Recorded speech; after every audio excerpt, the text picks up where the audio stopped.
In 1964, the United Nations set up a peacekeeping force in Cyprus to prevent fighting between ethnic Greek and Turkish groups on the island.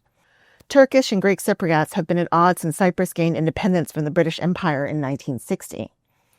To this day, the buffer zone that separates the two groups runs along the island, patrolled by military and police from UN member states around the world. The UN was empowered to act in Cyprus due to Chapter VII of the United Nations Charter, which gives the Security Council the ability to impose sanctions, authorize military action, or deploy peacekeeping forces to restore stability.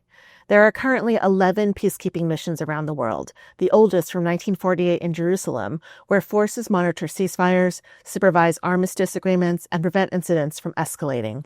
In South Sudan, peacekeeping forces aid in the protection of civilians, monitoring human rights, and supporting the delivery of humanitarian assistance.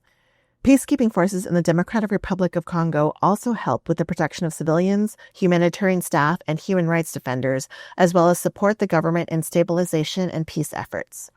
UN peacekeeping forces in Lebanon also operate along the country's southern border with Israel, trying to maintain the fragile ceasefire between the two nations, ensure humanitarian aid, and aid in the return of displaced persons. Chapter 7 of the UN Charter also empowers the Security Council to impose sanctions. This chapter was invoked in 1977 when the Council unilaterally agreed to impose a mandatory arms embargo against the racist apartheid regime in South Africa in Resolution 418. The embargo was expanded in 1986, making it harder for the regime to maintain its military and police. This and numerous other UN actions were instrumental in ultimately ending state-sponsored segregation in the country.